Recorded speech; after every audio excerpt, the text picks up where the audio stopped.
Okay, we'd like to get this session started. It's a pleasure for me to be back in my second home in a little more relaxed mode than I found myself at our annual conferences the last few years. I'm also thrilled with the panel we have before us with us because I think we've assembled some of the leading experts on the topic we have before us. As others have said, you have the biographical notes in your books. I'm not going to say much, but with Nairi Woods and Danny Bradlaugh, we've got two academics who have written and talked very much on these issues. With Joe Marie Graysgraber, we have somebody who's led a lot of civil society work, headed task force, and being a thorn in the side of the institutions on these issues. With Jack Boorman, longtime IMF official, many said that he, together with Stan Fisher and Michel Comdessous, were the trio that ran the IMF during the 1990s. But since his retirement, he's taken a much broader perspective on some of these governance issues. And Amar Bhattacharya, long-term World Bank official, but now heading the G24 Secretariat, who's been intimately involved in trying to resolve the Rubrik's Cube issue of IMF quotas and how to get something that satisfies everybody. The background paper you have, and I started off and sort of put to myself the question that, paraphrasing sort of the U.S. election, are we better off than we were 4 years ago? And certainly, if you look at the global macro situation, yes, we did avoid the precipice, but as we heard in the first panel, there are huge challenges and huge risks still facing us. If you look at the financial sector, financial stability, as you heard in the second panel, and was also stated in the Global Financial Stability Report of the IMF presented in Tokyo just a few weeks ago. If you look at it from an overall basis, we've not made much progress in terms of moving to a more stable financial system. And I think some of this can be traced back to the governance failure. We see governance failures not just within the Eurozone, but I think much more broadly. If Gordon Thiessen is right this morning in his comment that G20s can deal with big problems, as they did in 2008, 2009, but they're not going to deal with more of the day-to-day cooperation, some would say coordination challenges, then that falls on the institutions. And as Paul Martin has argued, a major role of the G20 should be to ensure that the institutions, the global institutions that should be doing this, are doing what they should be done. We started off with the London communique, where there was a very ambitious reform agenda for reform of the global financial institutions that was set out. The IMF, the FSB, the World Bank, the WTO.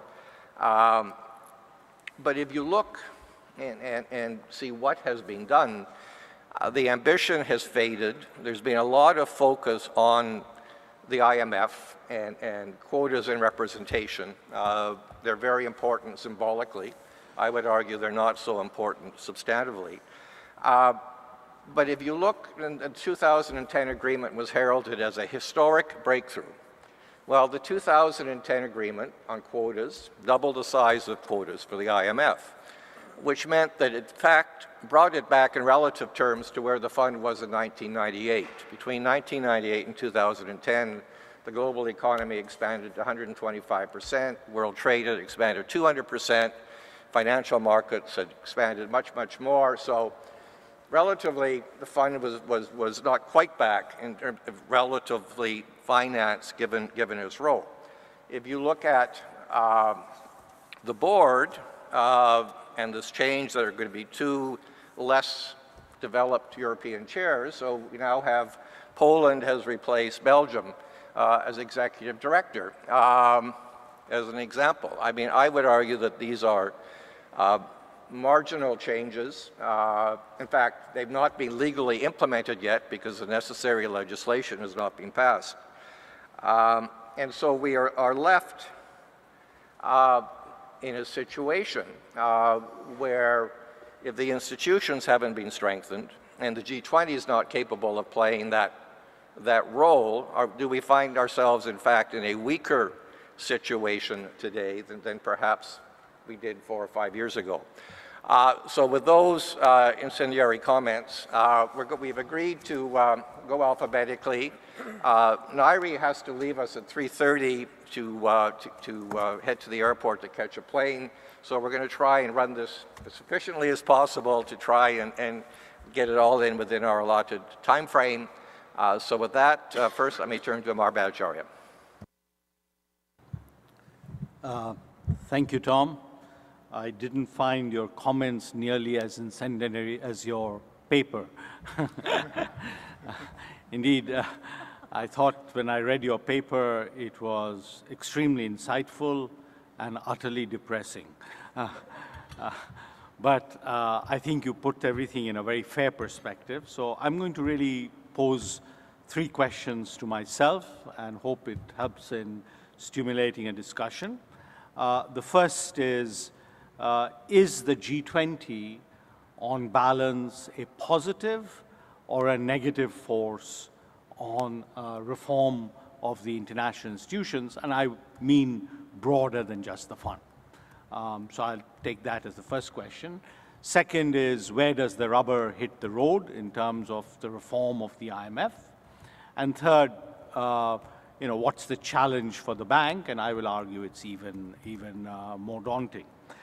So on the G20, the idea was very much that the G20 would act as a leader and an impetus, provide an impetus for reform. Indeed, the 2008 summit declaration laid out some very ambitious goals.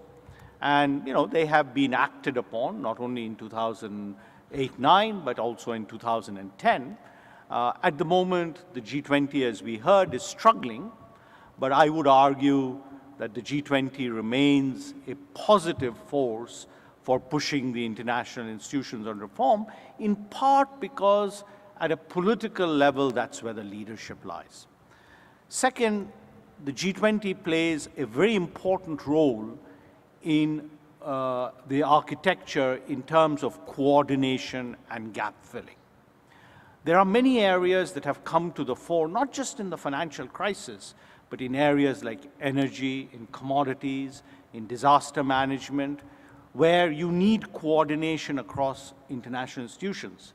And if you look at the work of the G20, what is very impressive is the way it has successfully brought in the relevant institutions and forced, in some sense, dialogue and coordination amongst themselves. So you have the OECD there now very vigorously, you have the IMF, you have the World Bank, you have the IEA, you name it, and it is an issue-based coordination system. And through the work of the G20, you often find who is doing what and who should be doing what. So I think on balance, it's been a positive force. Second, the IMF. So where is the IMF compared to 4 years ago? It has certainly moved more to center stage. And the G20 has played a positive role in that. In the last year, not only has the quota increase, the NAB that was put in place earlier given the fund significant resources, but as you know, this year, under the Mexican presidency, there was an additional 430 billion of resources that have been mobilized. So altogether, the IMF has almost $1 trillion of resources, which is a very significant sum for an institution in its global role. Second, for all its flaws, the new surveillance decision allows the fund to focus on implementation, including the integration of multilateral aspects of surveillance with the bilateral aspects. The challenge, as Tom notes in his paper, is implementation. And, much is still to come, but there are 2 positive examples. The fact that the IMF has been willing to speak to truth about Europe. More recently, it has challenged, and during the annual meetings, Christine Lagarde challenged the European orthodoxy. And you also find, for example, day before yesterday, the fund's strong statement on the fiscal cliff. So I do believe that the fund is beginning to assert its role. Third, the low-income agenda of the fund has been buttressed by the agreement on gold. So in many ways, the fund is better positioned. But the key is, will the members really live by the rules of accountability and responsibility? And here I argue that while there are many aspects of governance, the quota reform, Tom, does remain the litmus test in the minds of the membership on whether the fund is willing to, in some sense, accept a new world. And one of those is really the approval of the 2010 reforms, but the other part is whether the fund will accede to the agreements, the forward-looking agreements, as we call it, whether it will agree to a comprehensive review of the quota formula by January 2013, which is just 2 months away. Why is that so important? Because it is the heart of the problem of fund governance, which is the over-representation of Europe. And I won't take up time here. I'll come back to it in the course of the discussion. But it's not about the arcane aspects of the formula. It is about if the fund is going to accommodate changes, and if it is going to give an equitable stake in the fund to all members, the only way that is mathematically possible is if Europe pulls back. And it has shown no inclination to do that. Third, the World Bank. Unlike moving to center stage, the World Bank is in retreat. So what does that mean? The World Bank's lending during the crisis has been $45 billion a year. At present, it is projected to decline to about a third of that. Why? Because it does not have the capital. On the need side, it's not just global public goods, but the critical challenge today on development financing is that of infrastructure. Infrastructure is key to growth, it's key to inclusion, it's key to urbanization, it's key to climate. The amount of needs that have to be met, will not come just from the private sector, it will not just come from the public sector, but an international institution needs to play a very important coordination role. The bank is absolutely held hostage to that because unlike the IMF, the problem in the World Bank is excessive representation of the United States. And until these two aspects are addressed in a governance sense, you will not be able to get these two institutions to live up to their true multilateral potential. Thank you. Thank you, Amar. Amar is traditionally known as being the glass is half full, and we appreciate that perspective. Jack, over to you for the other half of the glass. Definitely half empty. Tom made reference to the limited progress that's been made in reform of the IMF, so I'm going to add to the agenda and see how that works. Amara is positive about the contribution made by the G20. I am closer to Jose Antonio's remarks last night about the problems with the G20. I think in part, some of the things that the G20 has done have in fact been harmful to the IMF, and in particular taking pre-cooked decisions on quotas and on various other issues into the fund effectively to be rubber-stamped by the other 168 or whatever it is members is not a way to invite an interest by those members in the institution. We know that for a period of time the emerging market countries were disengaging to a certain extent for various reasons from the IMF. Doing the kinds of things that we've seen done with decisions taken in the G20 and then brought into the fund for approval doesn't help that situation. So I'm going to talk about three things. One, that the G20 needs to change. Secondly, that fund surveillance needs to be improved. And thirdly, that the independence of the fund staff needs to be better protected. On the G20, as I said, I agree strongly with most of what Jose Antonio said about the lack of legitimacy of the G20 about the need for a constituency system to give voice to all players in the world economy, not just the 20 at the top. It's interesting, the only organization with treaty-based authority to influence country policies is the IMF.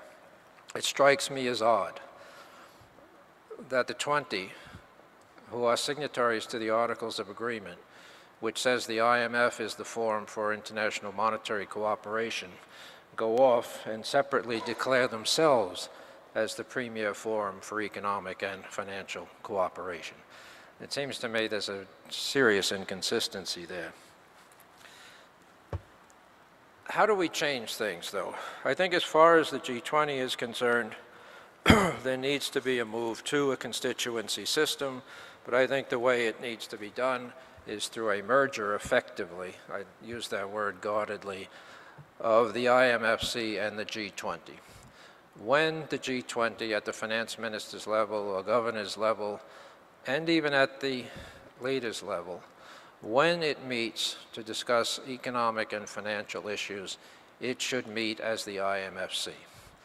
The reasons for that are, A, it's a constituency-based system. You could even have rotating leadership within the constituencies, so the G20 wouldn't be a static mechanism as it is now with the same membership. There could be a change in that membership over time, as there is in the IMFC. It's important that you understand clearly that I'm saying this is only in the context of economic and financial policy issues. The G20 can go on talking about environmental issues and other issues as the G20 or whatever it wants to be. I would hope that it would become this merged institution, but for the time being, I think just sticking with the economic or financial issues would be sufficient. The leaders could meet at that level, but after listening to some of the discussion this morning, I would say that subsidiarity is very important. And clearly, I think, in light of some of the examples made this morning and others we can think of, too many issues are brought to the leaders. It was said this morning that on some of the bank reform issues, they didn't really understand what they were signing on to. That should be dealt with by experts in the first instance, and in my view, by ministers, and not taken to the leaders. That's on the G20. On surveillance, one of the problems with surveillance, I believe, is the vagueness of the conclusions that come out of the surveillance process. Part of that is a reflection of what we called peer protection instead of peer pressure. It shows itself in the language of summings up on individual country surveillance exercises. It shows itself sometimes in the public statements of the IMF, but I agree with Amara that more recently there seem to be more pointed comments, and I think that's all to the good. How do you strengthen it? I think there needs to be much greater and more specific focus to surveillance, and I think you can get that only if you move to a system where something like explicit quantitative indicators, which the G20 has begun to use, or what we call in the Palais Royal's report, norms, where current account balances, exchange rates, and other macro or financial issues and measures are set out in terms of what the expectations are for the performance of the country. If there's a deviation from that, if there's a breach of those norms, that should call for a consultation with the country. If after that consultation there is good explanation of why the breach took place and it's not a policy matter, end of story. But if it is a situation where policy correction and policy adjustment is needed, there should be, and for the systemically important countries, there should be discussion at the IMFC level of those issues. If the country does not do something to correct the situation, there should be some kind of sanctions. Use of SDRs, access to credit facilities in the fund, and other things. Without that kind of pressure, I don't really see how peer protection that's existed in the past is going to be changed to peer pressure. The last point I would make is on the independence of fund staff. I have been particularly concerned about the operation of the Troika in the European situation. My experience has been you have to search deep before you can find an IMF staff member who thought the first Greek program made sense. Virtually no one I've spoken to in the institution thinks that debt sustainability analysis was accurate, and of course that was the reflection that was reflected in the markets afterwards as well. How is it that the fund's staff views can be, I don't know what the right word is, ignored, put aside, and a program put to the board for approval which does not reflect those views? The independence, both analytic and political independence of the staff, needs to be protected in a way that it hasn't been, as far as I can tell, over the last number of years. There's lots of other issues on internal governance, like the selection of the MD, the management structure, the silos that operate in the fund and so forth, but that's for another day. Thank you, Jack. Danny, over to you and a view from Pretoria. Thank you, Tom, and thank you to CIGI for inviting me to this. I think Tom's paper was pessimistic, but it gave a realistic discussion of the prospects for reform. And I want to make 3 points, which are probably at a bigger picture level than the points that have been made before, but that are inspired by Tom's paper. And the first one is, I think, to expect anything else, to expect more reform was probably unrealistic. That the prospects for reform now, at the state we are in the world, are limited because the situation is inherently unstable, and that the reforms that we can get are inherently unstable. And the reason for that is that, as we all know, we're in the middle of a shift in global geopolitical power. But we don't know, we're in the middle of the process. We don't know how it's going to play out. We don't know what the pace of those changes are. We don't know what challenges and opportunities it's going to create and how they'll present themselves. And as long as we're in the middle of that process, the opportunity of actually producing sustainable reforms to the IFIs or to global governance are very limited. Point number one. And in that sense, I would remind us that the collapse of the Roman and the Ottoman empires took centuries. And so that to expect this process of change to play out in a linear fashion, number one, and quickly, number two, is just unrealistic. What that means to me, and its relevance for this, is it suggests that the real potential for substantial reform is only going to exist at moments of crisis, provided we not only reach agreement on what the reforms should be, but implement them in the heat of the crisis as well. If we don't do that, what's left is the potential for reform at the margins.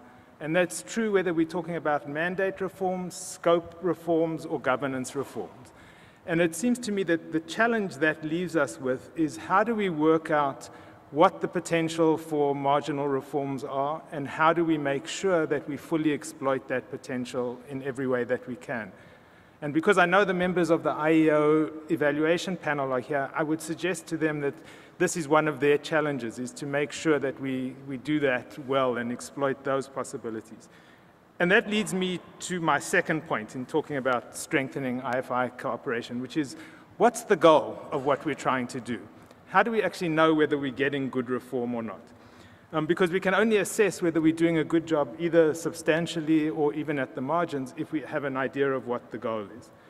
And it seems to me, well, the question I would pose, is the goal merely systemic preservation? In all that we're trying to do is to expand the number of seats at the table in response to the shifts in power to make sure that the system keeps on going?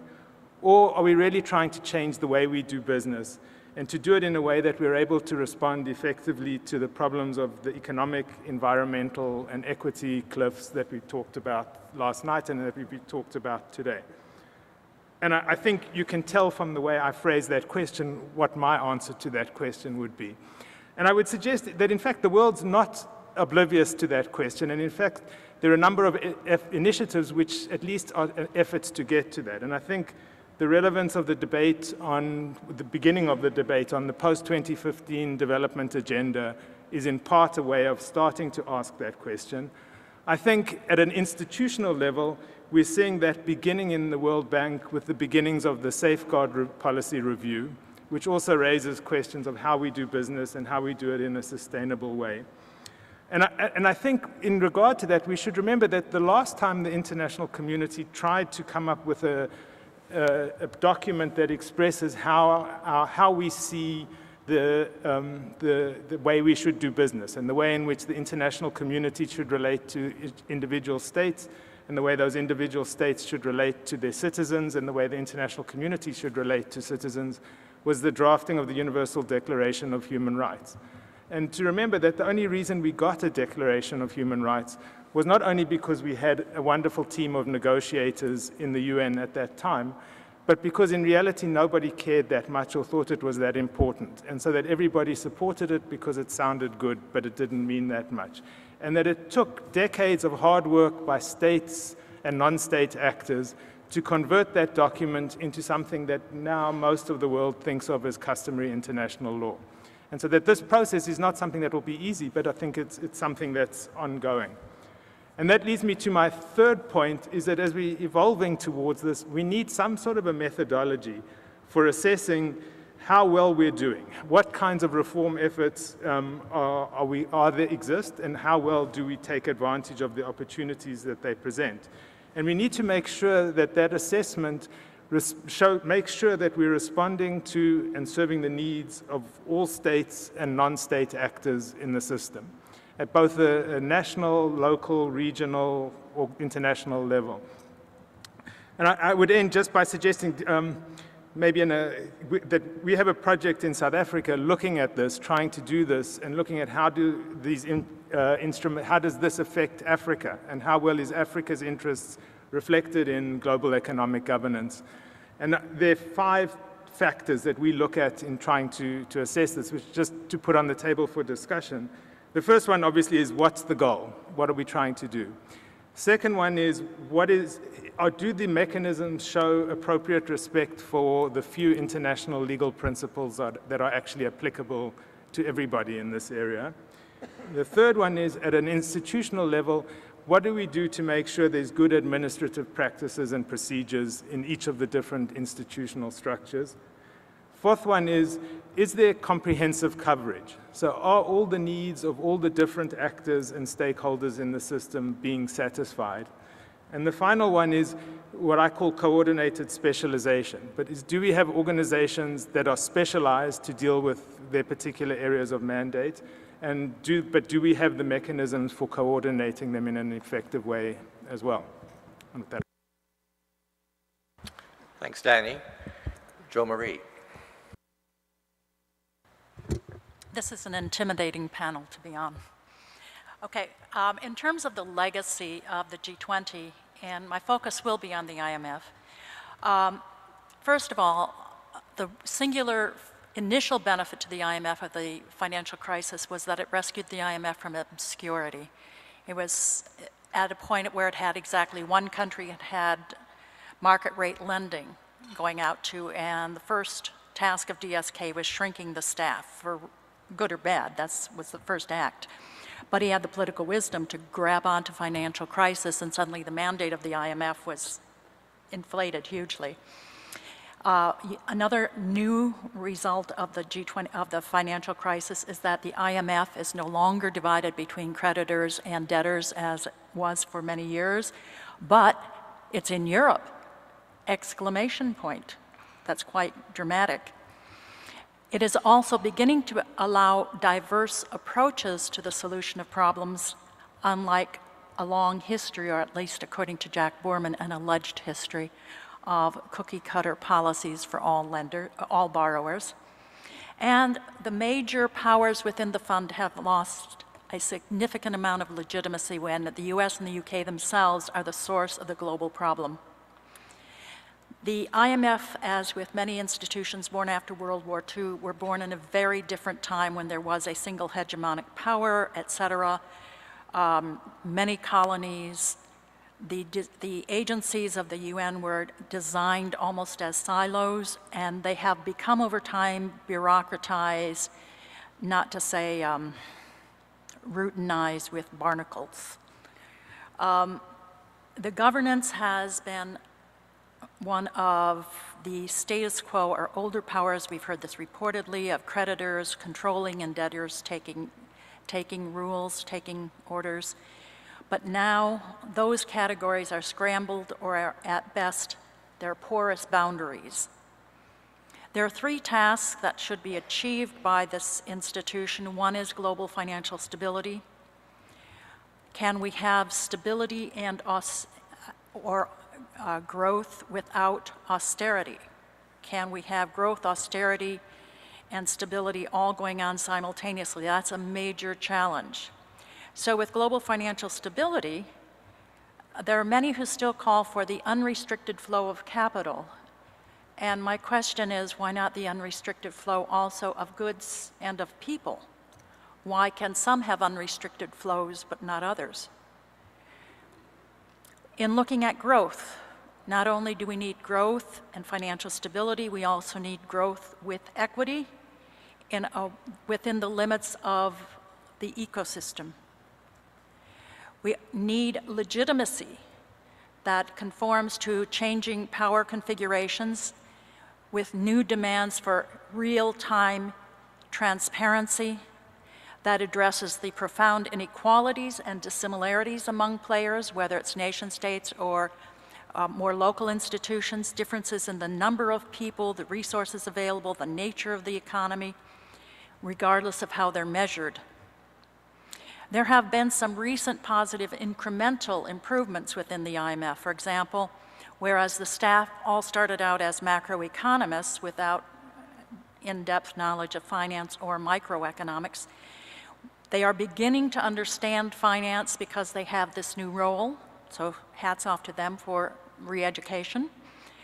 But their openness to anticipating the impact of their policies on the real economy, the distributional and equity issues, is only just beginning. It's at its infancy and has years to go. Another positive incremental indicator is the beginning of the study of the exogenous impact of country X actions, as well as on country X's own options. There is a new surveillance approach, even though it is not permitted for political reasons to study global imbalances between the United States and China. Going forward, what is needed for a new and improved IMF? You've heard several things from the other members of the panel. One is a strengthened independent evaluation office, and Danny mentioned some things. I think the IEO, which was set up to be independent of management, should not have its reports vetted by the secretary to the board, who is hired by the managing director. So the secretary to the board summarizes the reports of the IEO and then writes the summary of the board discussions. I think that's stupid. Excuse me. I know it's politically impossible to change, I know, but come on, guys.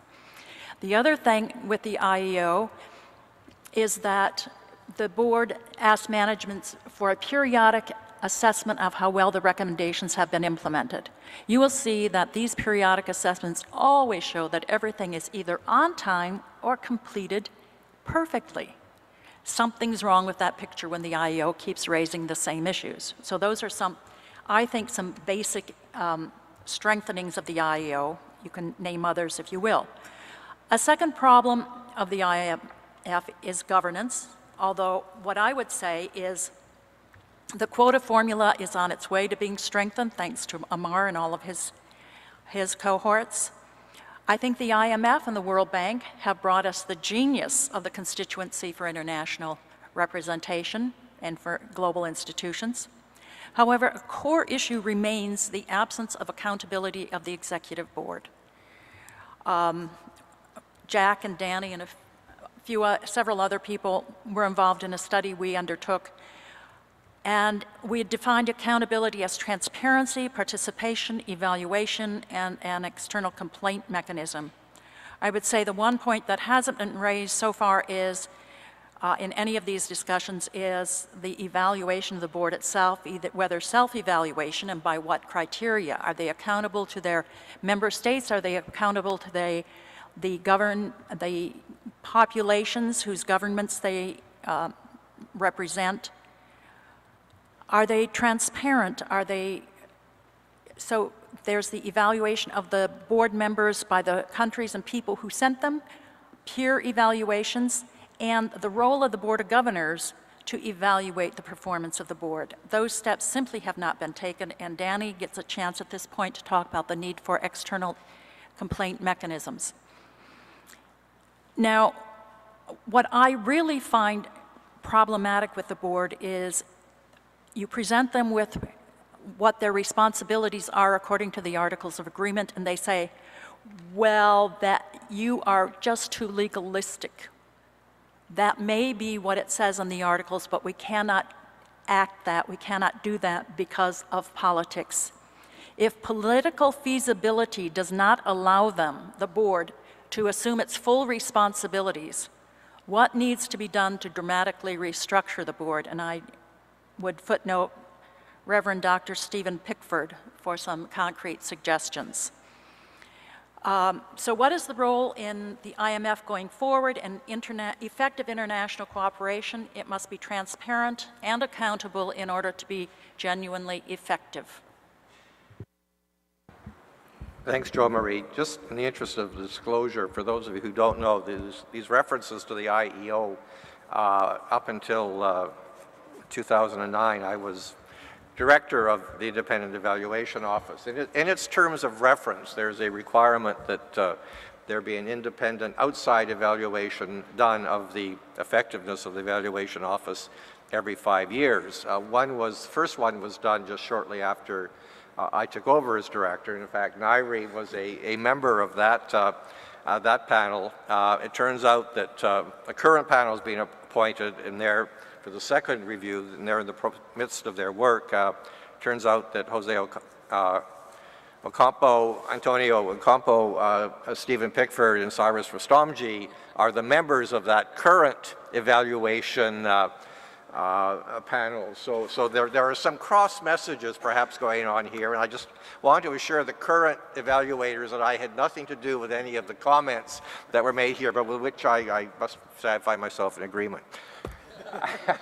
Nairi, over to you. Thank you, Tom. So I'll just make 2 points. The first is about why reforming the governance of the institutions is important for buy-in, and it's an elaboration of something that Amar said. And the second is really about some straightforward management reforms that could hugely improve the efficiency and legitimacy of the IMF, which I think have been neglected in any of the reform debates to date. So I think it is worth just pausing for a moment on the brief debate that happened on this panel about whether reforming the quotas and voice on the IMF is important. It can, for everyone involved, seem like a Sisyphean task of a decade of negotiations in order to advance by 0.5% of votes. There's a risk that the importance of it is overlooked. If you do believe that the world economy is in a moment or in a period of power transition, and if you pay attention to the fact that through history, we know that international institutions persist, their form and structure persists. Indeed, that's why we have an IMF and World Bank that look anachronistic today. Then you might think about the fact that this is a very important and urgent moment to get more buy-in to the IMF and World Bank so that as power shifts, wherever it shifts to, we have institutions that all countries can continue to rely upon to some degree. And I think that argument for buy-in is overlooked by those who would cling at the moment to the power they already have in the institutions without realizing that they're creating an all-or-nothing game, that other countries, as they become more powerful, will simply seize those very same reins of power, when in fact this is an important moment to introduce constraints. And I think the G20 in that respect has been moderately successful in increasing the buy-in and in bringing emerging economies closer into strategic decisions being made within the fund. Indeed, that's what one of my fellow panelists criticized it for. I think that one of the things that's marring that buy-in and the role of the G20 is the persistence of the Group of Seven. I mean, the G7 has been an effective steering group within the IMF and a dilute, slightly different form of it within the World Bank. And so I understand the trade-off for policymakers in the G7 who have an organization that works. They know each other. They can have their telecoms when crises erupt. Whereas the G20 is a larger, more difficult group. It's harder to get a consensus and such like. But the problem politically is that if you persist with the G7, you cannot but help create the non-G7 group in the G20, and therefore create two power blocks within the G20 that are vying for the power to set the agenda, or some of you might feel if only they did that, or you're simply creating an ongoing G7 and the rest quite often defecting from the same degree of responsibility. So I think there is a real issue there. I think that's in the IMF. I think in the World Bank, the issue of whether we want a development assistance cooperation globally, which will persist, whether it's China, Brazil, or a cluster of emerging economies that rise up to become powers in 50 years' time. If you want that development assistance cooperation, however imperfect it might be, to persist, then it's going to require a lot more work. And what we're seeing instead, I think, at the moment is, although I think there are some very positive sides to this, is a strengthening of regional development banks and a strengthening of the activities of regional development banks and a retreat away from the World Bank. I do think there's some need for clarity in understanding the roles of the G20 and the IMF and World Bank, and just very briefly to underline that the IMF and World Bank, because they make binding decisions, do have representative structures which permit any country to participate in making those binding decisions. The G20 does not.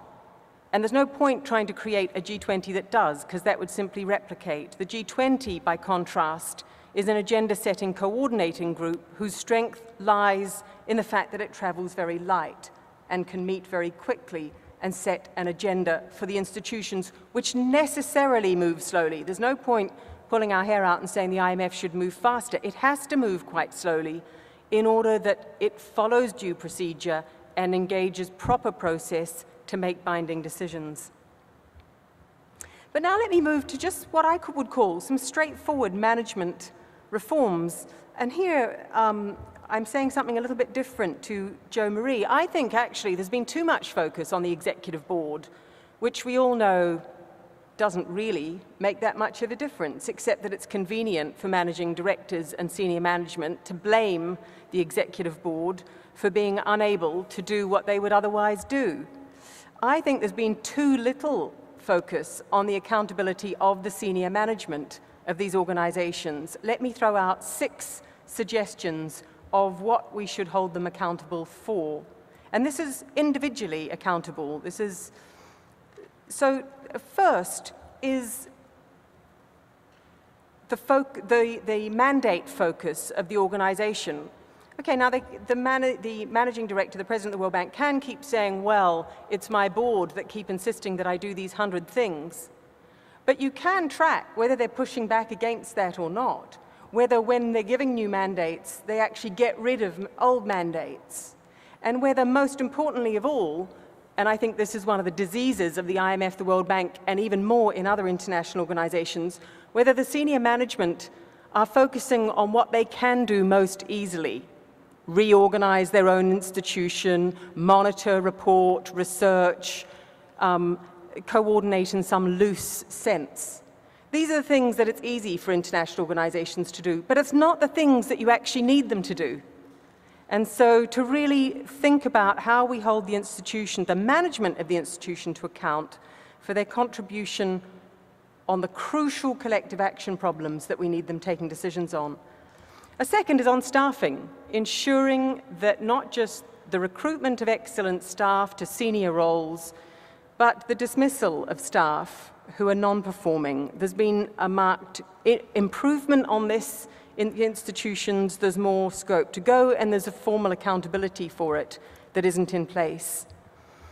A third is the implementation, the success of the organization in implementing its mandates and in having the impacts that its members have asked it to have. You'd expect any normal CEO of a company to be held to account for whether they were actually delivering and implementing.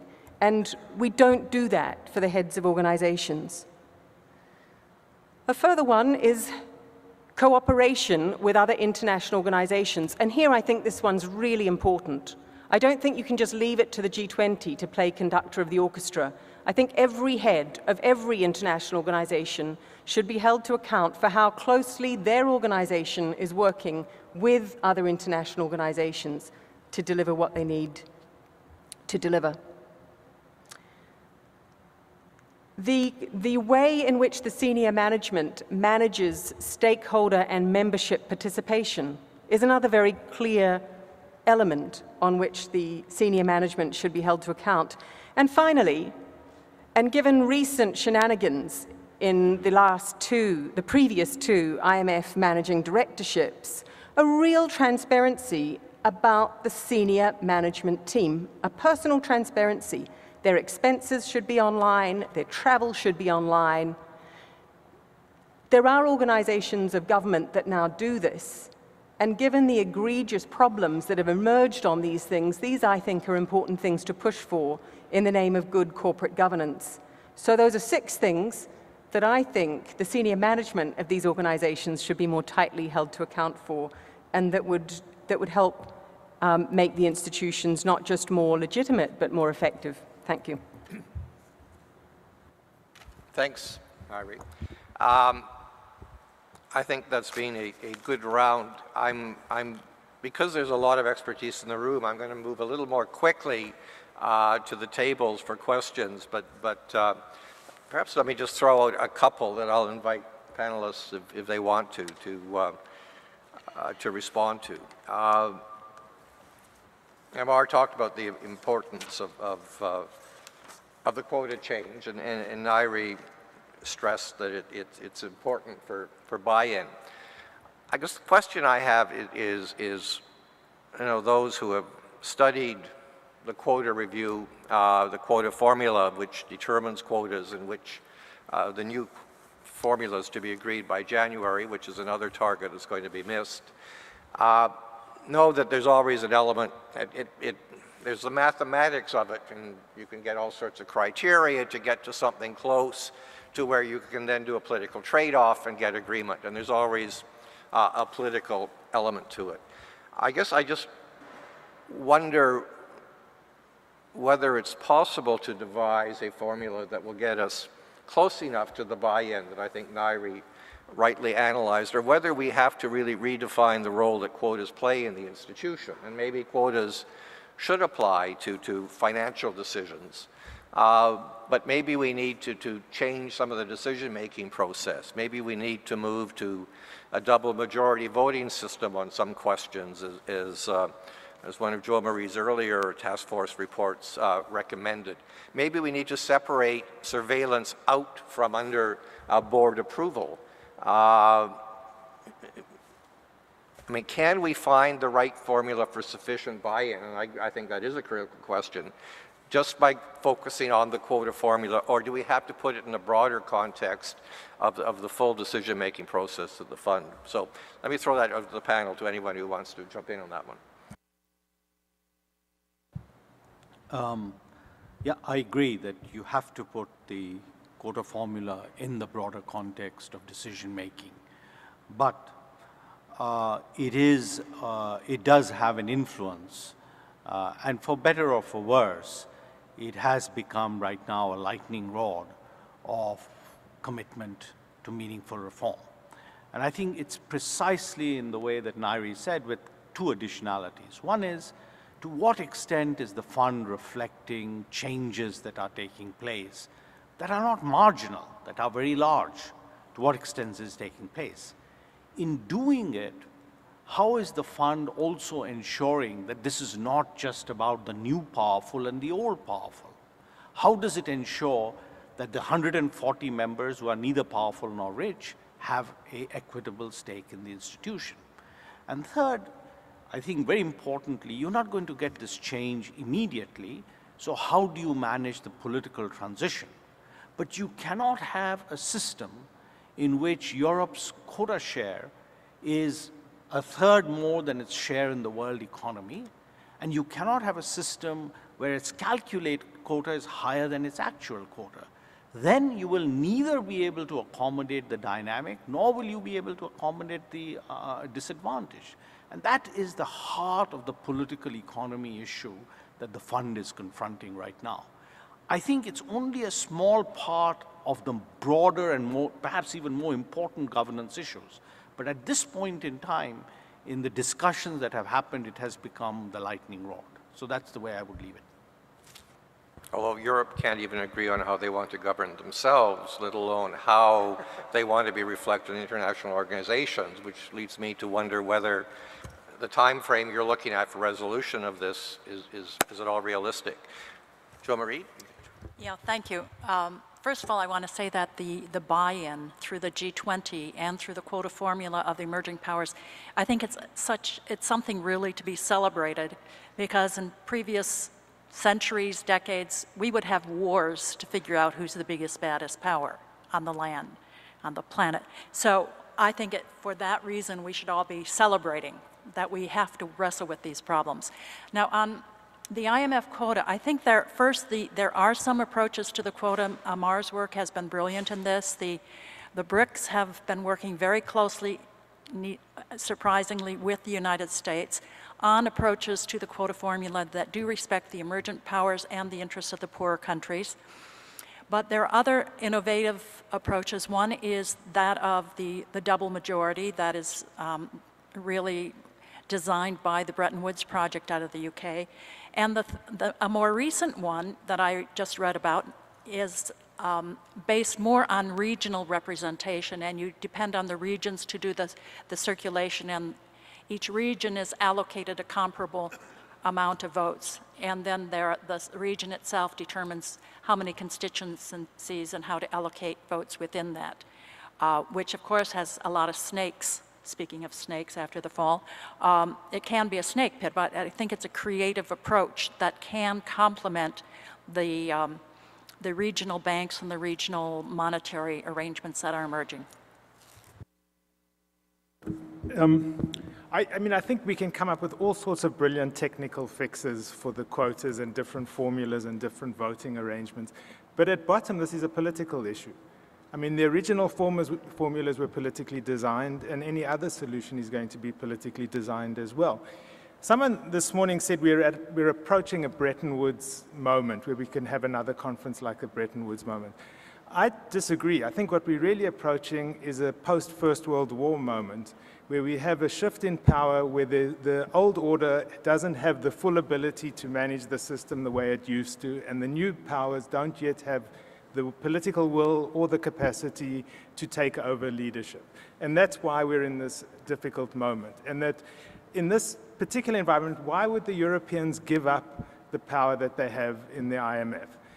They're losing power in all sorts of ways. They need the IMF. They're unlikely to surrender what they've got now because they need it. And so that, in a sense, we can come up with all these answers, but until that political configuration changes, these answers are not going to work, which is why I think Nairi's idea that you've got to focus on these things like management changes, these marginal issues are the critical issue. The key is to come up with a way of doing that so that we know the changes we produce actually will produce something meaningful or have the potential to be meaningful over time. Yeah, I mean, I think we've got to be realistic here. Where the IMF and the World Bank are never going to be, you know, the conversation in village squares around the world. We're not looking for popular buy-in to these organizations. We're looking for the buy-in of a small decision-making elite around the world. And to me, the reforms have to meet one very simple standard, which is for a relevant expanded group of countries, does the decision-making structure make it worth their while formulating a position? Because what we know those of us that have looked across many different organizations, is that the risk is that 3/4 of the membership say it's not worth us even apprising ourselves of the issue or formulating a position, because there's no incentive for the powerful at the table to listen to us. So you have to have the modicum of reform that changes that. But the other thing I did want to say, because I think, and this is rising to Tom, saying Europeans don't even know how to govern themselves, is I think there's a risk when you have something like the Center for International Governance Innovation, that you bring together a group of people who, for all their criticisms of international cooperation, are enthusiasts about it, are interested enough about it that they come along wanting more of it. And that makes us all weirdos for most of the world, right? And why do I say weirdos? Because the European Union experience has highlighted 5 powerful arguments against global governance that I think probably all apply to the G20 as well. And I just think we shouldn't lose sight of that. What are they? The first is that whether it's European level governance or G20 and global governance, the first is that it deprives communities of voice. It's too far away. A second is that it gives false comfort. It's pretend governance. It doesn't actually work. It just gives you the semblance that something's being done, but it doesn't actually get implemented or become effective. A third is that it's always hegemonic. It's just a way of entrenching the power of the most powerful 1 or 2 countries in the world. A fourth is that it's hijacked by powerful private interests, whether it's Wall Street working through the US to ensure that the IMF pushes blindly for capital account liberalization or whatever. A fifth is that it's sort of civilizationally impossible. There's not sufficient agreement about values. In the European Union, there's not sufficient shared values to take cooperation forward in a meaningful way. And likewise, the complaint that many in the G20 make, that there just aren't enough shared values, even about process, to take forward agreement in a powerful way. These are powerful arguments against global governance. And I think I just remind us all of them to say when we are talking about what it is that we want international cooperation to do, we need to be minimalist in our ambitions if we're going to succeed in making international cooperation work. I think those points are valid, but in terms of the European countries, I mean, if you look at the WTO, they have found a way to deal with their representational issues, which is the European Commission speaks for Europe. There's one voice at the table. They caucus internally. They sort out their position. You don't have that in the other institutions. When I say they don't know how to get their act together, I mean, you know, I've been in too many discussions, whether it's the IMF, whether it was in the G7, where you know, Europe's expanding, so the response to that, I mean, when the ECB was created within the G7 process, when I was G7 deputy at the time, the response was, well, we just add more European seats to the table to bring on board the ECB and the Commission, rather than, well, you know, why is the governor of the Central Bank of France there and of the Bundesbank and the Banque d'Italie? You know, they can't have it both ways. They're difficult issues, they're critical issues. But the rest of us can't just keep letting them expand, and we can't just keep sitting there waiting while they come to some conclusions, because I think it holds up the whole process of addressing the critical issues that you raised. That I think the role of the board, which you highlighted, and the fact that it's not very effective right now, and it's not able to address those accountability issues which you identified, which I totally agree with. I think this is all part of the process, and until we can address some of that, we probably can't really get at some of these other ones. Do you want to come back in the Jack? Just very quickly, I mean, the reason why the European Union can work as one on trade is because cooperation is easiest when it's in the face of an external threat. That's why NATO worked. That's why the G7 worked in its own way in the IMF for a period. That's why the EU comes together in the face of an external competition or external threat. It's cooperation within that's difficult, whether it's for the G20 or whether it's for the European Union. And I think that's That's what you're opening up. What was it, Stephen? Number of, when I think we were on the board, I mean, Germany and France actually agreed we should move to a single chair, and they had people from their respective governments in the other ED's office, and there was some embryonic steps. I mean, that's just disappeared. We're not moving forward. Jack. Danny made an important point about knowing what it is you're wanting to get from reform, and amongst other things, keeping the goals in mind. Well, what are the goals here for the international community in terms of the working of these institutions? I think you can make an argument that if efficiency is your only goal, you can probably do it with 2 or 3 of the biggest members of the institution, and essentially through all kinds of devices forcing acceptance of those decisions on others. That may be the most efficient. I don't think that's what we want. I think we want, to use Nairi's term, a buy-in, starting at the country level, the regional level, and so forth, working up to through a system that gets you the best decisions that are best for the entire world. And in thinking about things that way, that's why I come to the view, as Jose Antonio did last night, about the need for a constituency system within the G20, or within the IMFC at the present time. But I disagree, I guess, with some of what Nairi said about the G20 as just an agenda-setting body. I think that's what you said. It's not. Clearly, as far as the aspects of IMF reform, it has been a decision-making body. They made the decision on the 2010 reforms, and they brought it into the fund, and somebody in the board here who was sitting there that time maybe wants to correct me on that, but that is certainly my impression. And that's what's wrong with it, in my view. If it was just an agenda-setting body, I would say fine, then put the agenda items off to the relevant institutions and have them discussed within that format where everybody has a voice.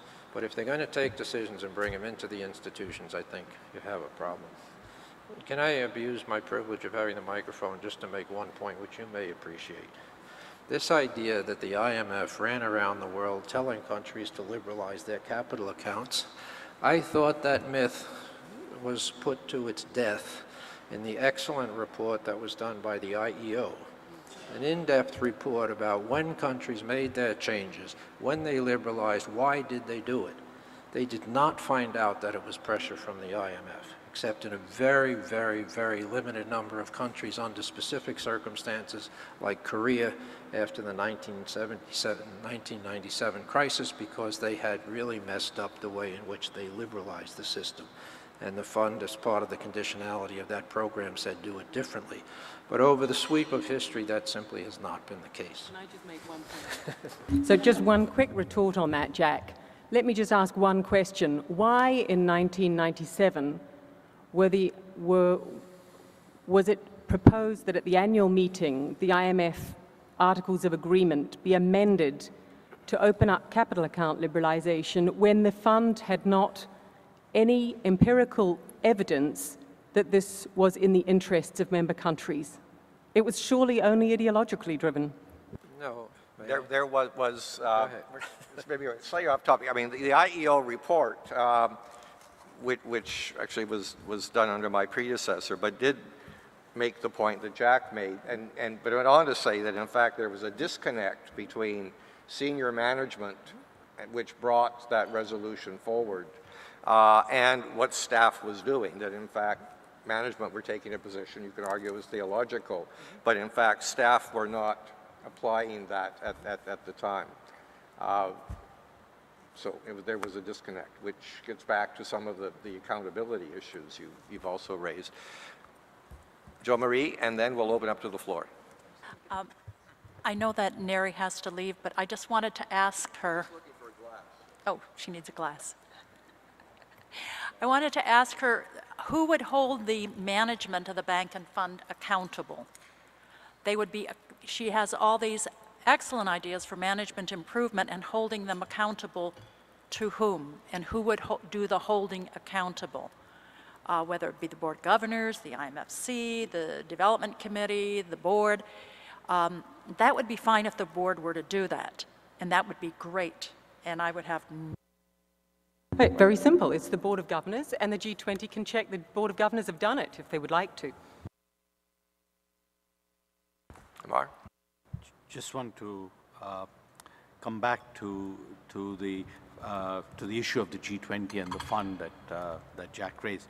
I'm also a great believer in a constituency-based system as a goal, although I don't think that the IMFC can take on all the issues of the G20 in its present configuration. But that can be tackled. It's not a big issue.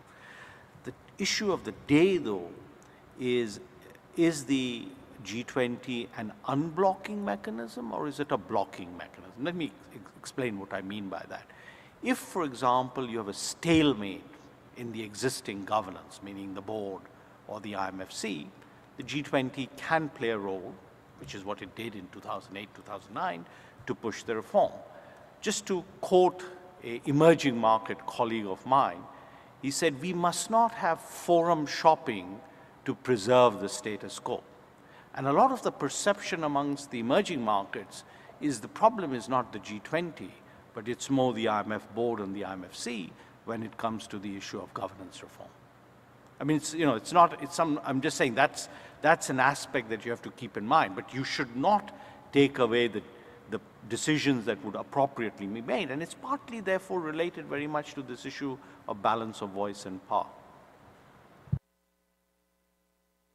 Okay, I'm getting instructions to go to the floor. We already have, I think, four questions, which may use up all our time if we're going to allow our speakers to make one final comment. So let's go to table 2 first. Thank you. Behind you.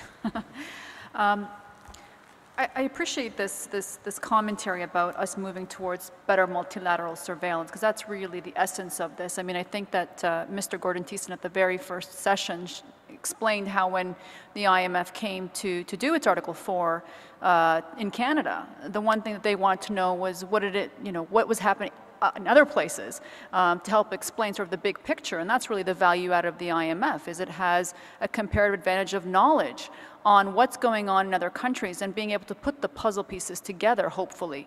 But unfortunately, we have an organization that not only is constricted legally, in the sense that its articles of agreement literally say that you are to advise governments bilaterally, and you're not in the business of multilateral surveillance. I understand there's been adjustment to that recently, but still, how the staff were able to finesse the interpretation of that, from my understanding, was basically to focus on the spillover concept.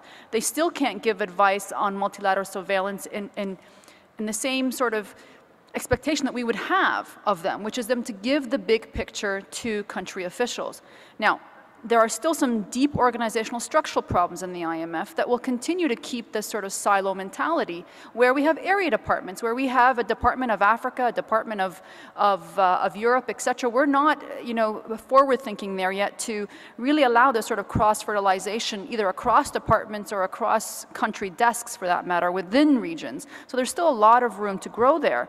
But what I'm going to ask, and if I could be a little provocative and point the question directly to Jack, and sorry to put you on the spot, but having been in the position you have been, as well as being in the PDR, do you believe that the staff today have the skill set, the know-how, to actually do multilateral surveillance, or are they trained, in essence, to really be bilateral, to think bilaterally in the sense that they give advice only on a domestic capacity? I'd love your thoughts on that. Actually, I'm going to ask Jack to respond to that now. It was also a question I was going to ask if there was a dearth of questions, which there's not. But I'd also, this point of does the fund have a mandate or not to do multilateral surveillance, where I think there's some misperceptions. I mean, as a board member, in the 90s, I certainly believe we had a mandate to do multilateral surveillance. And in fact, I think I recall it was Michel Comdessu who convened a group of Latin American ministers for a form of regional multilateral consultation. So a lot of what's being touted as new, in fact, was there, but clearly there have been dissatisfactions with multilateral surveillance. So, do you elaborate? That exercise you referred to is a really interesting one because the perception was in Latin America that the Asian crisis really had nothing to do with them. In fact, when we were looking at the exchange rate changes that were taking place, it was perfectly clear that the competitiveness of some of the Asian countries was increasing enormously, and it was beginning to impact Latin America. The managing director, to his credit, brought the finance ministers of the Latin American countries together, and we discussed this issue, and I think they walked out convinced because we were able to demonstrate to them the effects that were already becoming evident. That's a good example of multilateral surveillance. The fund clearly has a responsibility for multilateral surveillance. I think if you read the Articles of Agreement, it's not focused on individual countries. It's talking about monetary cooperation in the system. You can't say anything about the system unless you have a process of multilateral consultation. There was a decision taken just recently called the Integrated Surveillance Decision, terrible name, which goes very clearly to this issue. Multilateral surveillance responsibilities are now spelled out in detail. And secondly, there has always been an issue, came up most obviously in the Chinese context, about the extent to which the fund can go beyond external aspects of a country's policies and the exchange rate. This new decision says domestic policies count. And domestic policies have to be a fundamental element of both domestic and bilateral and multilateral surveillance. So I think it's there. Spillover effects are the beginnings of it. The second issue, if you go about the quality of staff and are they prepared for this, let me just interject. I in no way, shape, or form speak for the IMF. I am not, I have only one little formal connection left with the IMF besides my pension. That's beside the point.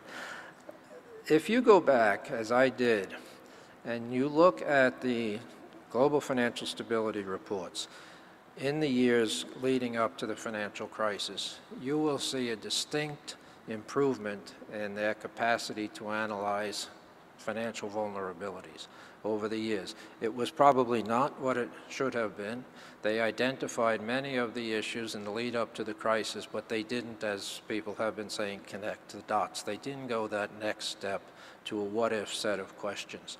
The WEO, I think, was somewhat, in my view, weaker at that period, but I think the WEO has also changed a lot. This crisis has made a fundamental difference on the perspective that the institution brings to these questions. The only last point I would say, when I mentioned this to Gordon when we were talking after that first session, he's absolutely right in what the membership wants from the fund. And within the fund, there is a view. My own view is no country faces an economic problem that has not been seen someplace else in a little bit different dress, but basically it's there. That experience is the single most important thing that the IMF has to bring to countries. What was done when countries in other parts of the world faced a similar kind of question? And now, of course, the added dimension, because of the change in the views on multilateral surveillance, is the spillover effects. What are your countries doing to the rest of the world, and what has the rest of the world done to you? And I think those are two really important changes. Thanks. Okay, we've got 4 more questions. If I could ask people to be as brief as possible. We'll go to table 4, where there are 2 questions. 3, okay. The first is, I essentially want to support something that Nari said about regional development banks. Nobody wants to see the World Bank in retreat. But the fact is that the priority should be on the multilateral development banks. The one I know the best and work with the closest is the African Development Bank. It is crucial that it be the most powerful financial institution in Africa. And so I just simply would make that point in response to MR. The second thing is that in terms of talking about the G20, I think it's really important that that as we talk about the G20 and that we're somewhat frustrated that it isn't able to do things that hit the peaks that it did, for instance, at the London summit, is you cannot hold the G20 responsible for the fact that two of its most powerful members, that is to say the United States and the European countries who make up the European Union, are bound by their own dysfunctionality of their governments. And the fact is that that does affect the G20. On this question of constituencies and merger with the IMFC, the G20 never claimed to represent 194 countries. The G20 represents the world's regional powers, and its goal is fundamentally to strengthen the great international institutions who do have those wider constituencies. But even if you don't buy that, and I would make the argument very strongly, the fact is that a number of the major members, I remember when this issue first came up, China made it very clear. It wanted no constituency. It wanted to represent itself, and a number of the other countries basically said that they did not want to be constrained by a constituent situation. So what you'd end up with, probably Canada representing 190 countries. The second thing is on this merger with the IMFC. I find that very difficult to understand. First of all, its role is to strengthen all of the financial institutions, not one. Number two, it never would have been able to do the Financial Stability Board in the way that it did if, in fact, it were part of the IMFC. And third, as Jack himself said, if it's going to take on climate change, or at least send the signals on climate change, then again, it has to be the organization as it is today, constituted today. Final, and this is a question I would put, I think, to you, Jack, or to Tom, and that is in terms of the strengthening of the IMF, surveillance, spillover policies, which we talked again about this morning. It's fine for the IMF to tell Europe, as it did in Tokyo, to get a move on. The real question I would ask is, could the IMF tell an individual country like the United States or China, a major power, could it speak truth to power, even if the staff was beefed up much more than it currently is, given that that staff will forever be constrained by a board of executive directors representing individual countries? Is that not a constraint that will make it very difficult for it to speak truth for power, because the negotiation will go on at the table? Thanks. The other question at the table, we're going to collect some. We're running out of time. Is that Antonio? Yes. Actually, I'm going to disagree with Paul here. But the, you know, as a member of the group of 172, but the, I totally agree with Jack, by the way. I have written this point, I think Neri has also, that one of the basic paradoxes of the decisions of the G20 is actually that violates the constituency system, which is the governance of the IMF. So you cannot, a country, for example, that represents a constituency cannot take a decision in the G20 that is going to be rubber stamped without taking into account the views of the rest of the constituencies, which they are members. I mean, that's a basic conflict of interest of that country. And I think that happens all the time, including for Canada, by the way, which also represents many other countries in both the IMF and the World Bank. But you know, on the point that was made somehow that the G20 should be in charge of coordination of international organizations, I think there are other mechanisms of coordination. I don't know. Again, in the name of group of 172, I don't know why should the G20 be in that role and not other Gs, which can equally play that role within the different international organizations. And the international organizations have their own mechanism of coordination, which is the Chief Executive Board of the UN system, in which the IMF, World Bank, and WTO participate. So there are other mechanisms of coordination that are in place. I actually think what in effect happens is a mission creep.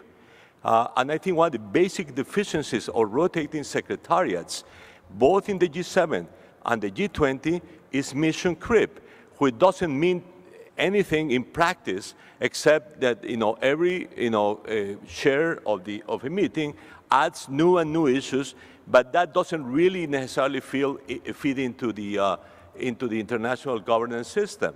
I actually preferred the early G20 at the leaders level that had a clear, narrow mandate and was willing to pursue that mandate. I think that was much better than the current G20, in which you have an increasing agenda that is intruding into the governance systems of many organizations of which they are part. I mean, why in climate change? I guess I should not say that for our Mexican friends who are here, but you have one negotiation that has to take place. I mean, the decisions will have to take in the climate change negotiations.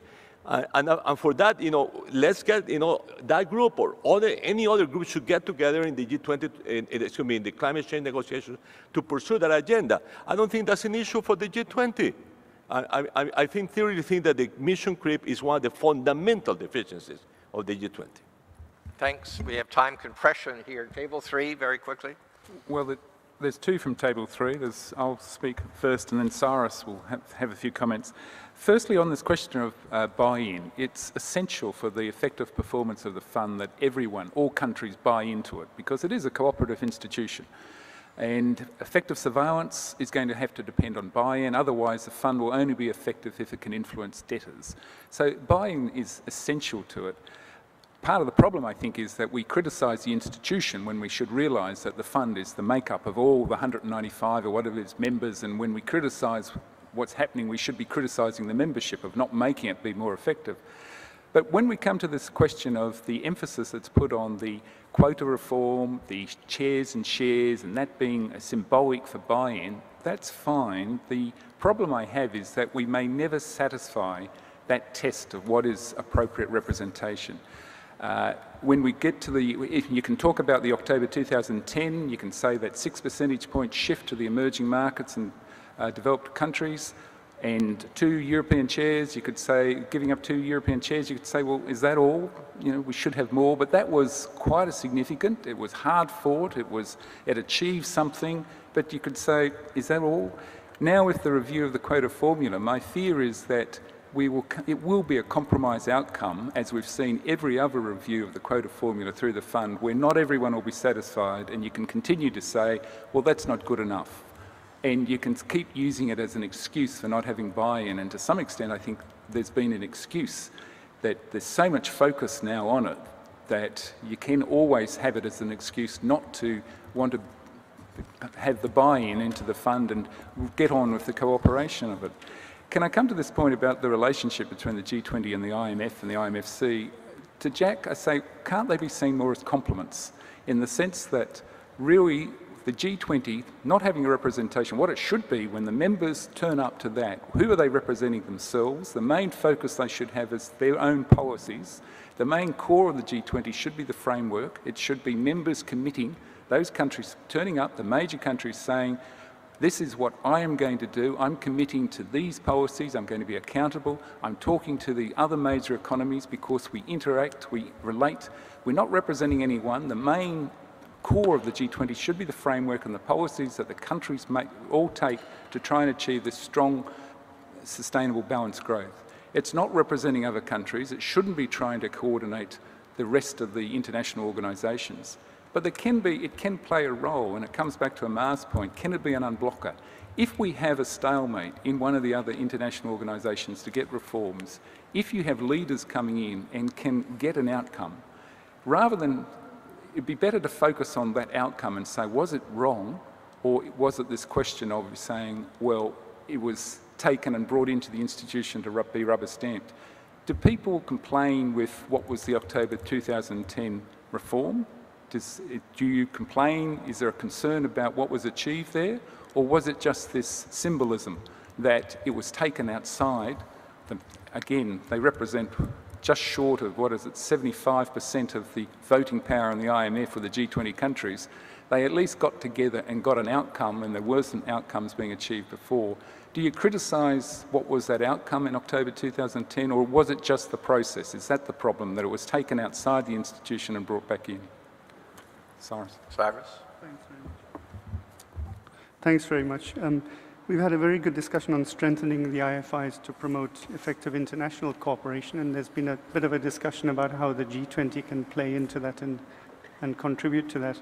But I think something very significant has been missing from the discussion, and Jose Antonio started a little bit of a discussion about the G172. In other words, the developing countries, the large mass that aren't in the G20, that aren't really party to the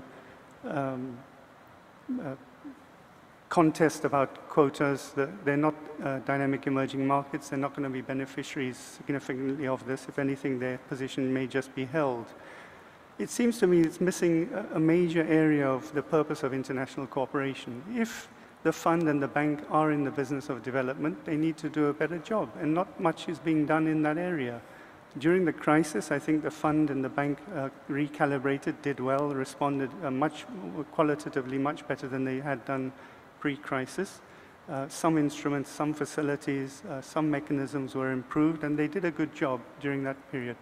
But I think some of it's now sliding, and I think that it's happening in a context where global development challenges are accelerating far beyond anything that the fund, bank, G20, or others have actually stood up to and recognized. I think the challenges are urgent. I think the plot is being entirely missed. I see no movement on climate change by the large institutions. I see zero understanding of it from a development perspective within the G20. If international cooperation is meant to be effective for the international community, we need to start moving more quickly to calibrate responses and make them effective for the broader international community.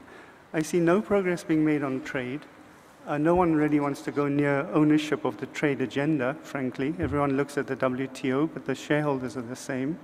And these are two very, very critical Achilles heels in progress to sustainable development by the vast majority of the membership of the bank and fund.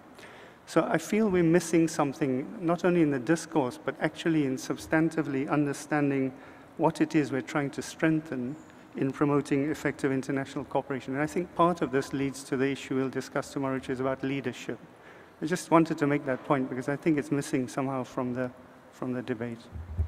Thank you, Cyrus. We have one more question at table 10. Nairi is going to have to slip off. I offered her a chance to say something, but she said she was going to do it quietly, but as she slips off, I just wanted to thank her very much. Great. Thanks, Nairi. So the last question then, table 10.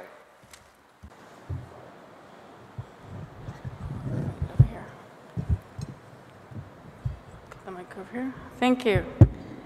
I did have a question for Jack. Early on, you had a recommendation that economic and financial issues should be moved from the G20 and into the IMFC. And my question is, wouldn't this create a rather major problem for coherence in international economic policy making? And the reason that I say that is because there's another international economic organization that we haven't talked about today, and that is the WTO, that in which there are hard law rules and a binding dispute settlement system. And there are some overlaps in the jurisdiction and in the rules in the WTO with many of the subjects that we've talked about today. The IEO a few years ago had a study about the IMF's role in international trade policy, and one of the things that that study said is that in the first few years of the WTO, there was fairly good cooperation and coherence between the WTO and the IMF, but that things have sort of declined since then. And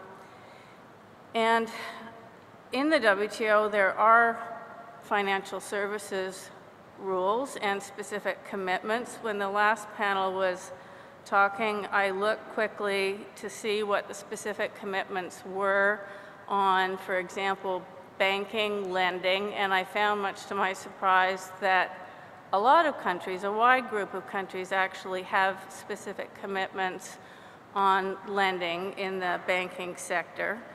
And any negotiations on the FSB, as Eric was talking about, would have to take those commitments into account, or those countries would have to go into the WTO later to get a waiver from their commitments in the WTO. So there are overlaps between the systems, and the overall coherence is something that I think the G20 leaders could try to manage and set direction on. Secondly, another very important example that is being widely discussed in trade circles at the moment, there's been a lot of academic literature, and countries are very interested in it, and I wouldn't be surprised if a case wasn't brought in the WTO very soon. Brazil is about to deliver a paper in the WTO for discussion, is on this allegation that China is manipulating its currency. And there is a provision in the GATT, in the GATT, the old GATT, that talks about exchange arrangements and about the relationship between the IMF and the GATT. And lo and behold, in that provision, Article 15 of the GATT, there's a paragraph 4 that says that it would be a violation of the GATT if countries, by exchange action, frustrate the intent of the GATT or the WTO. By exchange action, frustrate the intent of the WTO, whatever that means exactly. And it also goes on to say if they, by trade action, frustrate the intent of the IMF articles, it's a violation of the WTO agreement. Back in 1947, when that language was negotiated, there wasn't a binding dispute settlement system in the WTO, but there is now. So countries could bring cases against each other, arguing that by trade action, they're frustrating the IMF articles.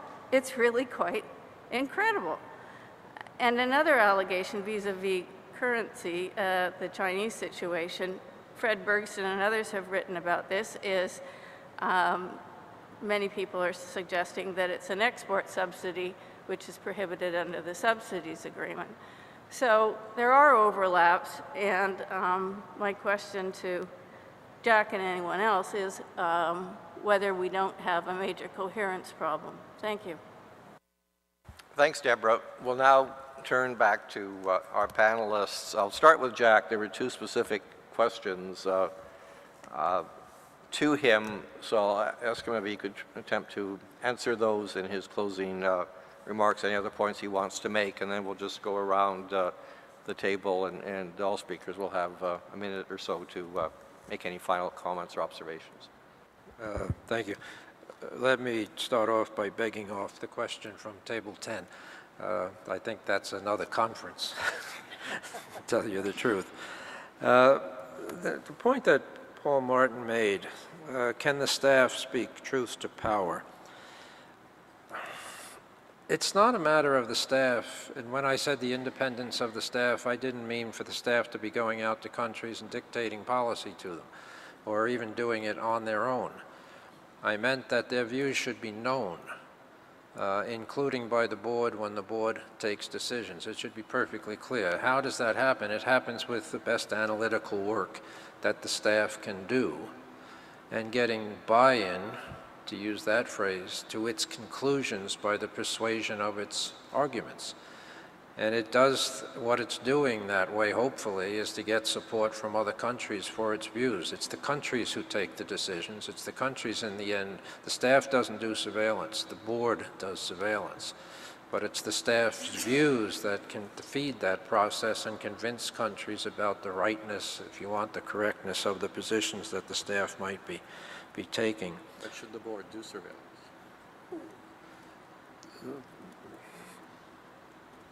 Yeah, I have my views on that.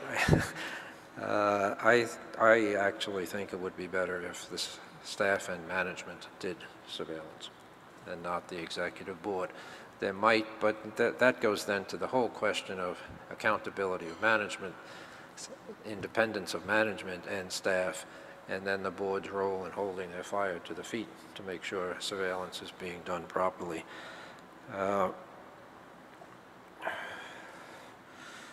The point Mike Callahan was making,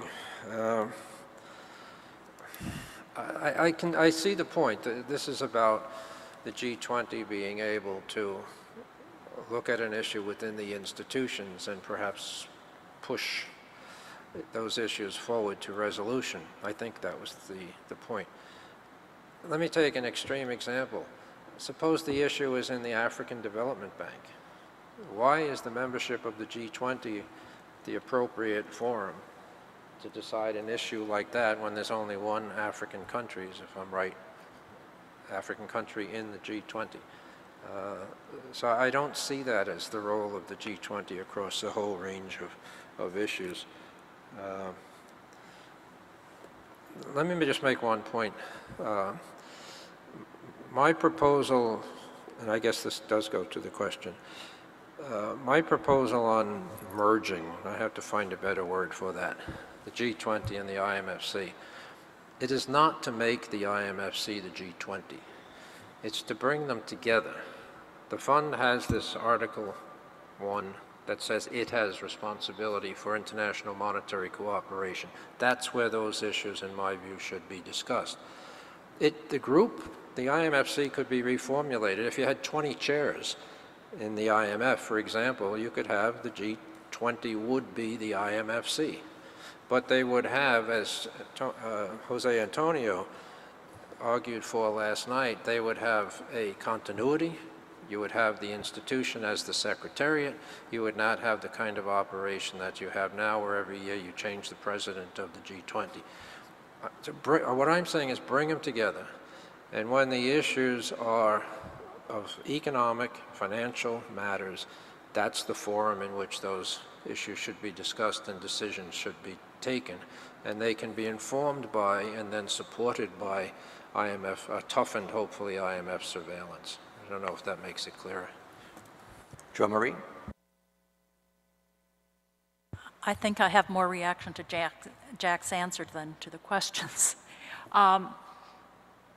If the IMFC is to handle all economic and financial institutions, I can accede that the IMF has a mandate for global financial stability, but that they have responsibility for regulation of banks and for non-bank financial institutions, which is what the G20 is working on through the FSB.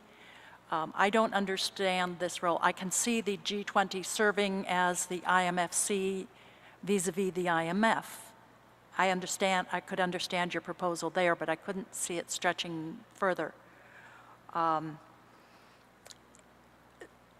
think that just to pick up on some other issues, whether the G20 has been inserting itself into the IMF agenda, yes it does, as did the G7 every time. You just looked at the G7 agenda, you knew what the IMFC and Development Committee were going to do. I mean, that's not new. So this is just a continuity with a broader membership. I'm not surprised. I'm surprised that people are surprised. It may still be wrong, but there has a long precedence, and maybe that turns it into international law, Danny? No? And then I have a couple comments at the end. Thank you. End. Okay. Okay, there was, sorry.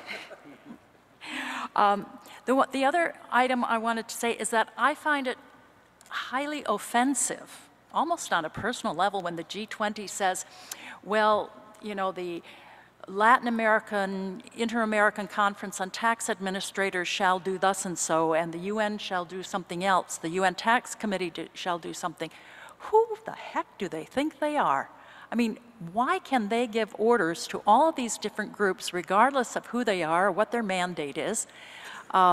So it really seems like they're overstepping. It's not even a suggestion, or would you please do this? So we think this would be lovely if you could do it. They say, and these groups shall do X, Y, and Z. It's wrong. On the other hand, when the FSB in its new charter, it can no longer even have oversight over the standard-setting bodies. Why are they able to be wholly independent of the FSB, but everyone else is to take orders. I don't understand that discontinuity. Amar? So this issue of coordination and legitimacy, it's an inherently difficult issue.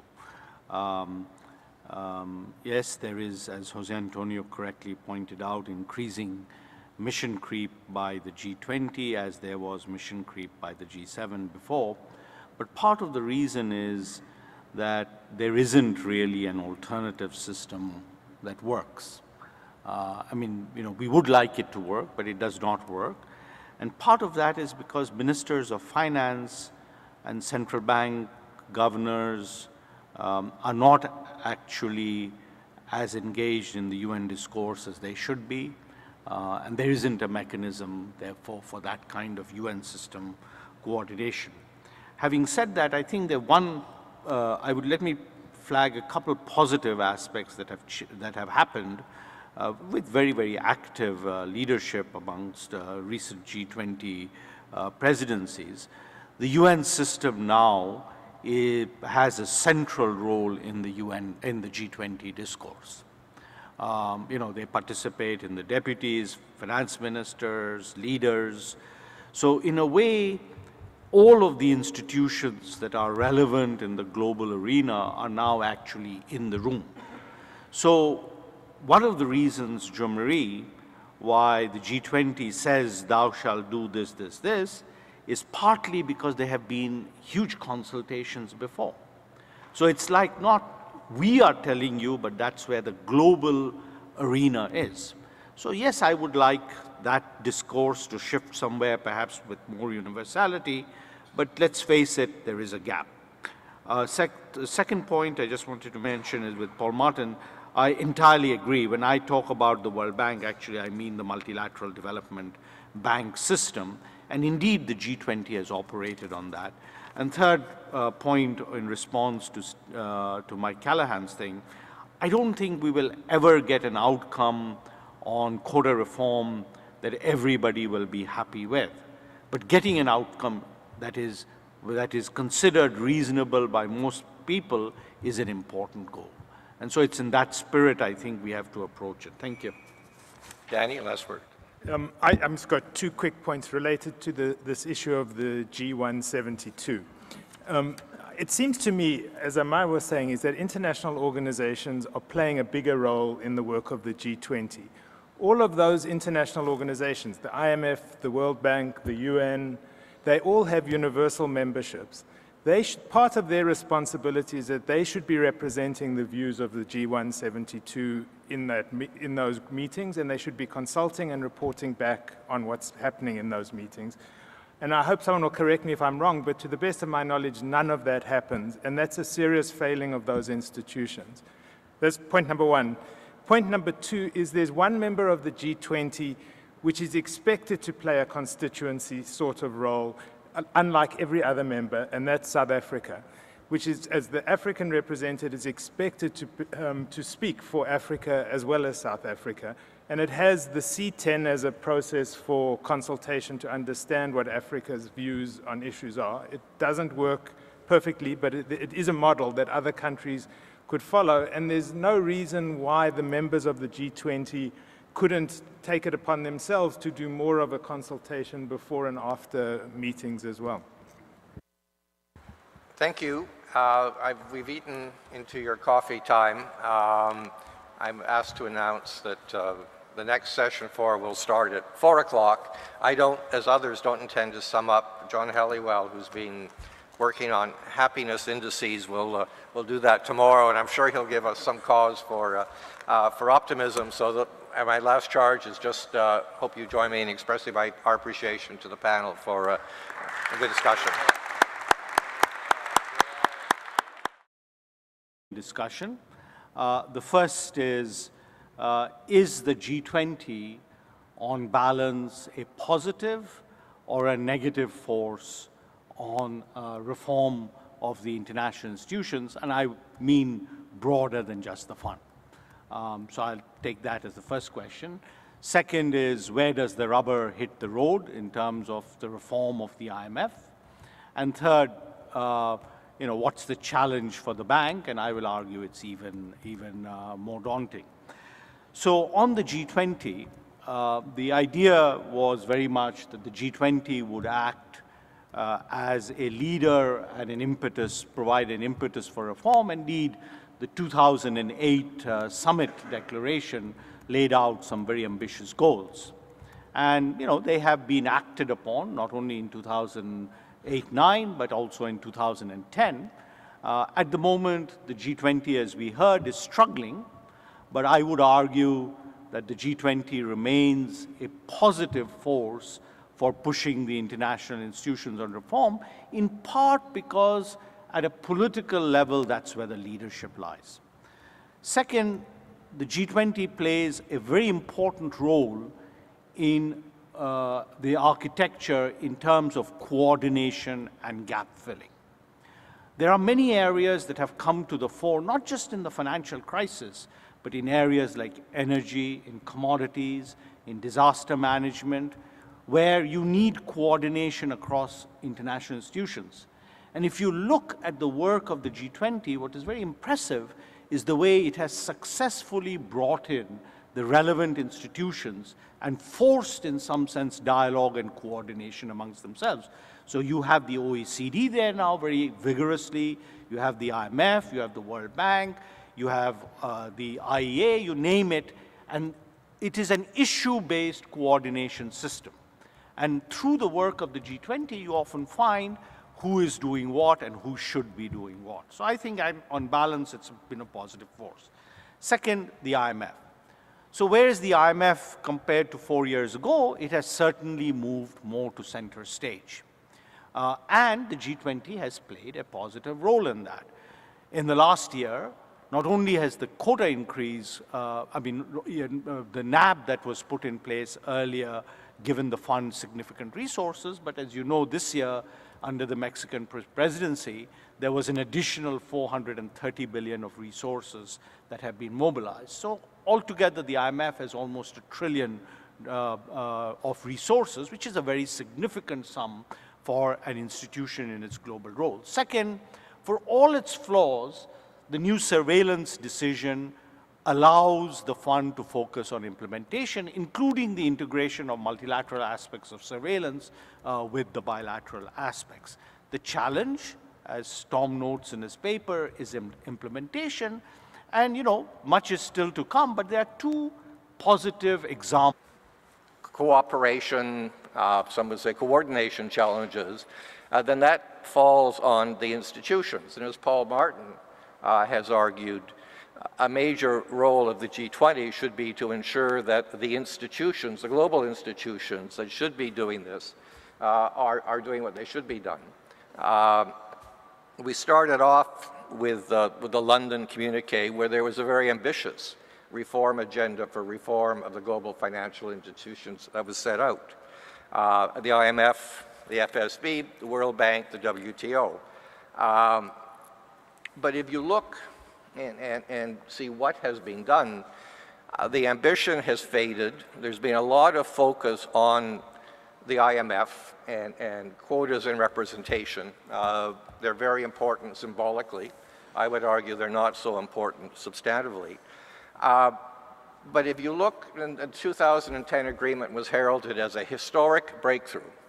Well, the 2010 agreement on quotas doubled the size of quotas for the IMF, which meant that, in fact, brought it back in relative terms to where the fund was in 1998. Between 1998 and 2010, the global economy expanded to 125%, world trade had expanded 200%, financial markets had expanded much, much more. So relatively, the fund was not quite back in terms of relatively finance given its role. If you look at the board and this change, there are going to be 2 less developed European chairs. So we now have Poland has replaced Belgium as executive director, as an example. I mean, I would argue that these are marginal changes. In fact, they've not been legally implemented yet because the necessary legislation has not been passed. And so we are left in a situation where if the institutions haven't been strengthened and the G20 is not capable of playing that role, do we find ourselves, in fact, in a weaker situation today than perhaps we did 4 or 5 years ago? So with those incendiary comments, we've agreed to go alphabetically.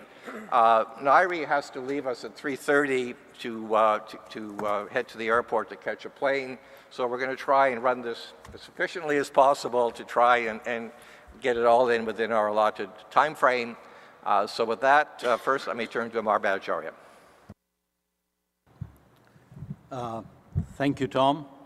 I didn't find your comments nearly as incendiary as your paper.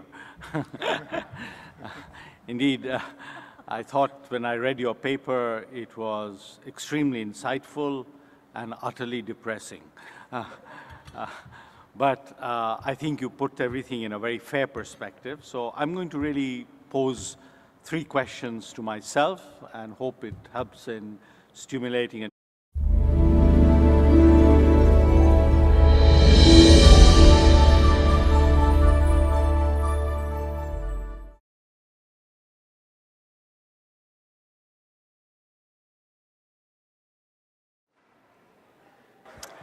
Okay, we'd like to get this session started. It's a pleasure for me to be back in my second home in a little more relaxed mode than I found myself at our annual conferences the last few years. I'm also thrilled with the panel we have before us because I think we've assembled some of the leading experts on the topic we have before us. As others have said, you have the biographical notes in your books. I'm not going to say much, but with Nairi Woods and Danny Bradlaugh, we've got 2 academics who have written and talked very much on these issues. With Jo-Marie Grace-Graber, we have somebody who's led a lot of civil society work, headed task force, and being a thorn in the side of the institutions on these issues. With Jack Boorman, longtime IMF official, many said that he, together with Stan Fisher and Michel Comdessous, were the trio that ran the IMF during the 1990s. But since his retirement, he's taken a much broader perspective on some of these governance issues. And Amar Bhattacharya, long-term World Bank official, but now heading the G24 Secretariat, who's been intimately involved in trying to resolve the Rubik's Cube issue of IMF quotas and how to get something that satisfies everybody. I mean, the background paper you have, and I started off and sort of put to myself the question that paraphrasing sort of the U.S. election, are we better off than we were 4 years ago? And certainly, if you look at the global macro situation, yes, we did avoid the precipice, but as we heard in the first panel, there are huge challenges and huge risks still facing us. If you look at the financial sector, financial stability, as you heard in the second panel, and was also stated in the Global Financial Stability Report of the IMF presented in Tokyo just a few weeks ago. If you look at it from an overall basis, we've not made much progress in terms of moving to a more stable financial system. And I think some of this can be traced back to the governance failure. We see governance failures not just within the Eurozone, but I think much more broadly. If Gordon Thiessen is right this morning in his comment that G20s can deal with big problems, as they did in 2008, 2009, but they're not going to deal with more of the day-to-day examples. The fact that the IMF has been willing to speak to truth about Europe, more recently it has challenged, and during the annual meetings, Christine Lagarde challenged the European orthodoxy, And you also find, for example, day before yesterday, the fund's strong statement on the fiscal cliff. So I do believe that the fund is beginning to assert its role. Third, the low-income agenda of the fund has been buttressed by the agreement on gold. So in many ways, the fund is better positioned. But the key is, will the members really live by the rules of accountability and responsibility? And here I argue that while there are many aspects of governance, the quota reform, Tom, does remain the litmus test in the minds of the membership on whether the fund is willing to, in some sense, accept a new world. And one of those is really the approval of the 2010 reforms, but the other part is whether the fund will accede to the agreements, the forward-looking agreements as we call it, whether it will agree to a comprehensive review of the quota formula by January 2013, which is just 2 months away. Why is that so important? Because it is the heart of the problem of fund governance, which is the over-representation of Europe. And I won't take up time here. I'll come back to it in the course of the discussion. But it's not about the arcane aspects of the formula. It is about if the fund is going to accommodate changes and if it is going to give an equitable stake in the fund to all members, the only way that is mathematically possible is if Europe pulls back. And it has shown no inclination to do that. Third, the World Bank. Unlike moving to center stage, the World Bank is in retreat. So what does that mean? The World Bank's lending during the crisis has been $45 billion a year. At present, it is projected to decline to about a third of that.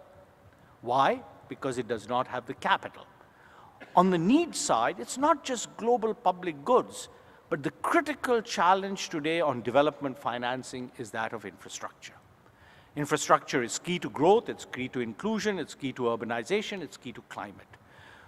The amount of needs that have to be met, will not come just from the private sector, it will not just come from the public sector, but an international institution needs to play a very important coordination role. The bank is absolutely held hostage to that because unlike the IMF, the problem in the World Bank is excessive representation of the United States. And until these two aspects are addressed in a governance sense, you will not be able to get these two institutions to live up to their true multilateral potential. Thank you. Thank you, Amar. Amar is traditionally known as being the glass is half full, and we appreciate that perspective. Jack, over to you for the other half of the glass. Definitely half empty. Tom made reference to the limited progress that's been made in reform of the IMF, so I'm going to add to the agenda and see how that works. Amara is positive about the contribution made by the G20. I am closer to Jose Antonio's remarks last night about the problems with the G20. I think in part, some of the things that the G20 has done have in fact been harmful to the IMF, and in particular taking pre-cooked decisions on quotas and on various other issues into the fund effectively to be rubber-stamped by the other 168 or whatever it is members is not a way to invite an interest by those members in the institution. We know that for a period of time the emerging market countries were disengaging to a certain extent for various reasons from the IMF. Doing the kinds of things that we've seen done with decisions taken in the G20 and then brought into the fund for approval doesn't help that situation. So I'm going to talk about three things. One, that the G20 needs to change. Secondly, that fund surveillance needs to be improved. And thirdly, that the independence of the fund staff needs to be better protected.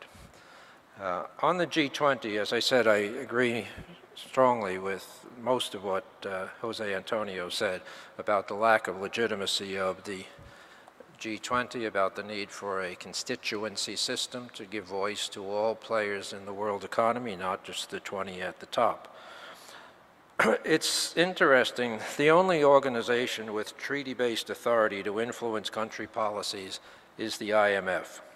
It strikes me as odd that the 20, who are signatories to the Articles of Agreement, which says the IMF is the forum for international monetary cooperation, go off and separately declare themselves as the premier forum for economic and financial cooperation. It seems to me there's a serious inconsistency there. How do we change things, though? I think as far as the G20 is concerned, there needs to be a move to a constituency system, but I think the way it needs to be done is through a merger effectively, I use that word guardedly, of the IMFC and the G20. When the G20 at the finance ministers level or governors level, and even at the leaders level, when it meets to discuss economic and financial issues, it should meet as the IMFC. The reasons for that are, A, it's a constituency-based system. You could even have rotating leadership within the constituencies, so the G20 wouldn't